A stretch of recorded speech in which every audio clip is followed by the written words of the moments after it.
We're continuing our discussion of one-dimensional lattice of carbon nuclei.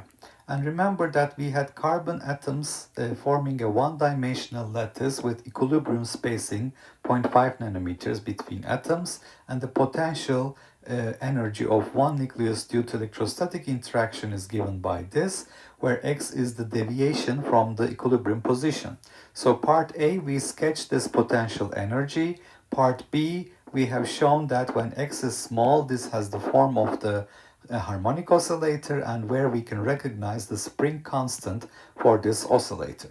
Now part D, what is the energy of the classical ground state in electron volts?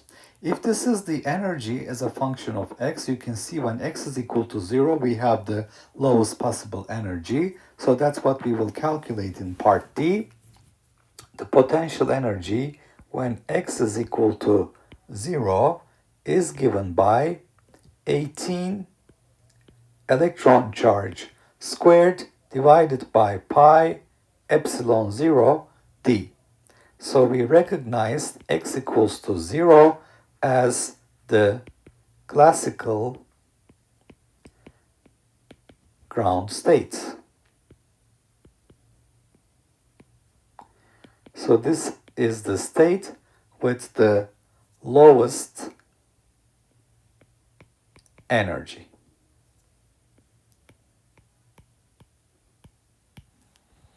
Okay, and if we plug in the numbers here,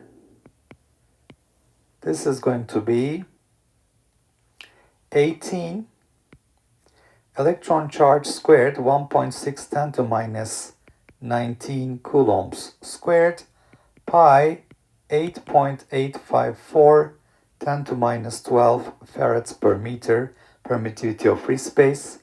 The equilibrium spacing is 0.5 nanometer, 0.5 10 to minus 9 meter. And I want this answer in electron volts, so I will divide it by the electron charge to convert from joules to electron volts. So I calculate the minimum possible energy, classical energy, to be 207 electron volts. So that answers part D. Part E of the problem says, what's the energy of the lowest energy photons emitted when the system transitions between energy levels? So for quantum mechanical harmonic oscillator, the energy levels are given by E sub n is equal to n plus 1/2 h bar omega, the angular frequency.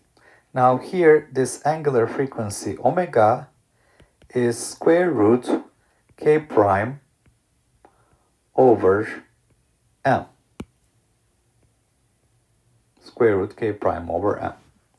So when we have a transition between m plus 1th level to nth level, what's the energy difference? It is n plus 3 over 2, so n plus 1 plus 1/2, minus n minus 1 over 2 h bar omega, which is equal to h bar omega. So we have a constant energy difference between two consecutive energy levels. So when we have a transition between these levels, the difference between the energies is h bar omega, which is Planck's constant h divided by 2 pi square root k prime over m. So that's what I need to calculate to get the lowest possible photon energy that will be emitted. So if I plug in the numbers, delta E is equal to 6.63 10 to minus 34 joule seconds divided by 2 pi. My K value was found in part C of the problem as 265 newtons per meter. So it is 265 divided by m, which is 12 grams, 12 10 to minus 3 kilograms per mole. So I have to divide 12 by Avogadro's number, which means the Avogadro's number will go upstairs. And here I note mass of carbon to be 12 grams per mole, which is 12 times 10 to minus 3 kilograms per mole. Okay, so if I perform this calculation, I find the energy of the emitted photon to be 1.217 times 10 to minus 20 joules. Dividing it by the electron charge, this is 0.076 electron volts. So that answers part E of the problem. Part F, what is the wavelength of the corresponding radiation? The energy of a photon is related to its wavelength, as the energy is hc over lambda, Planck's constant, speed of light divided by the wavelength, which has a shortcut. This is 1248 electron volts nanometers divided by the wavelength given in nanometers. So this turns out delta E is 0.076 electron volts from the previous part, and therefore we can calculate the wavelength to be 16,412 nanometers, which is roughly 16.4 micrometers.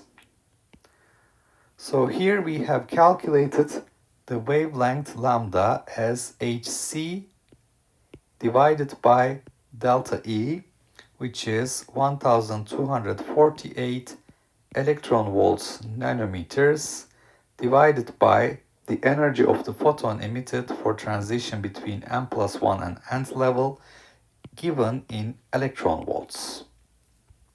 Okay, so in part D, we solve for the lowest possible classical energy by setting x equals to 0 in the potential energy function. In part E, we calculated the lowest possible energy of the photon emitted, and the photon energy is h bar omega for a transition between n+1 and nth levels. And if you go from n+2 to n, for example, this would be 2h bar omega. So we find that the lowest possible photon energy corresponds to a transition between adjacent levels, which is a constant for all n values. So that is h over 2 pi squared k prime over m. We plug in the numbers, being careful with mass of one carbon atom. It's 12 10 to minus 3 kilograms divided by Avogadro's number, which goes upstairs. So we find the energy of the emitted photon, which is related to its wavelength as hc over lambda. Using this shortcut, we can calculate the wavelength as 16.4 micrometers.